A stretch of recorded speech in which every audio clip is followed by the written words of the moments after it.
Financial assistance na handog ng Pasig Government muling pinamahagi. Yan ang pag-uusapan natin patungkol sa kinabibiliban, hinahangaan at pinakamahusay na City Mayor sa buong bansa na si Mayor Vico Sotto ngayong araw po ng Sabado, May 17. Pero bago natin pag-usapan yan ay humihiling ako na pakisubscribe ang aking YouTube channel. Pakilike and share na din po mga kaparokya para mas dumami pa po ang makapanood ng content natin. Maraming salamat po sa inyo mga kaparokya.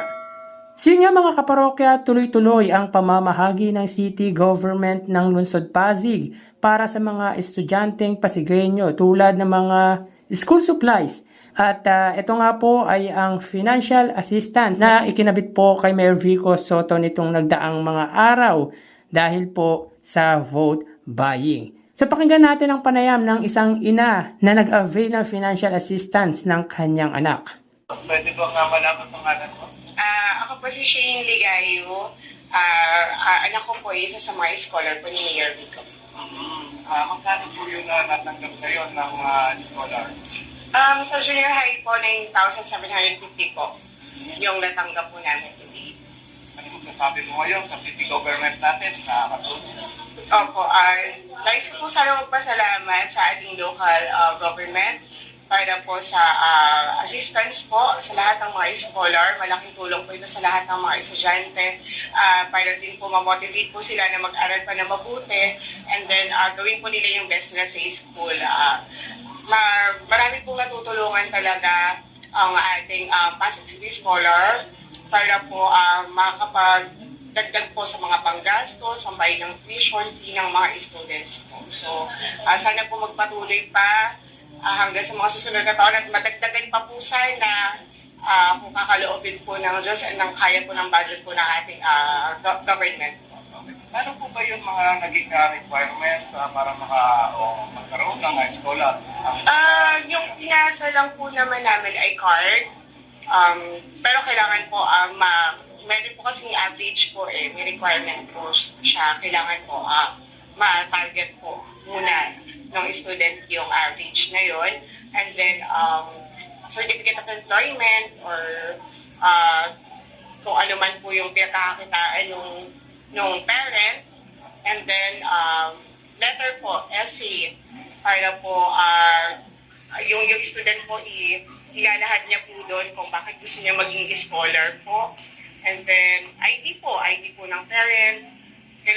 Pero syempre kailangan voter ka po dapat ng Pasig. So, Encourage na lang natin ibang mga mag-aaral natin para makakuha. So yun nga mga kaparokya, ayon sa ina na tumanggap po ng financial assistance ng kanyang anak ay malaking tulong daw po ang handog ng Pasig LGU para pantustos sa pangangailangan ng kanyang anak at ng mga estudyanteng Pasigueño. So sa mga hindi nakakaalam, ang elementary scholars po ay tatanggap ng 7,500 pesos at ang junior high school naman po ay 9,700 pesos. So malaking halaga po yan mga kaparokya at malaking tulong po yan para sa mga magulang at mga mag-aaral ng lungsod Pasig. Meron ba niyan sa Quezon City? Kasi elementary pa lang, may scholars na ang Pasig. Sa ibang lungsod kaya may na-avail din bang katulad ng ganito ang mga estudyante? So, ang requirement lang daw po mga kaparokya ay ID, grade ng estudyante, certificate of employment ng magulang at essay kung bakit karapat dapat siyang maging scholar. Basic lang ang mga requirement.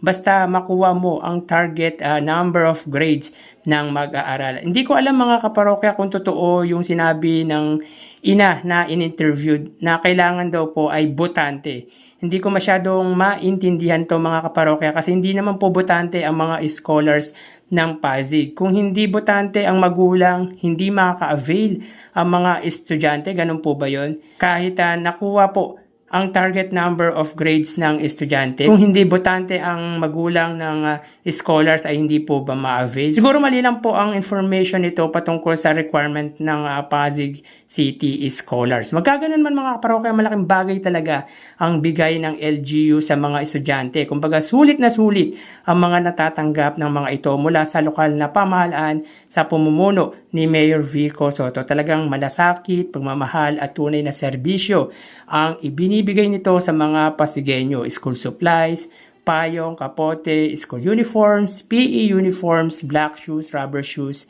may communication allowance pa na worth of 1,500 at ito nga po ay ang financial assistance for the Pasig scholars. Ang grande yung mga bigay ni Mayor Vico Soto at malaking po talagang benepisyo ang natatanggap ng mga estudyanteng Pasigueño. Bakit si Mayor Vico Soto? Kasi hindi naman mangyayari ang ganyan kung hindi dahil kay Mayor Vico Soto. Kumbaga, bigay natin ang credit kay Mayor Vico Soto dahil kung hindi sa effort nito at ng mga kasama nito sa pamamahala ay hindi po nila ma-avail ang ganyang benepisyo. Pero in fairness, sa in-interview ay maayos ang sagutan niya tulad ng para ma-motivate ang mga estudyanteng Pasigueño na mag-aral pa ng mabuti.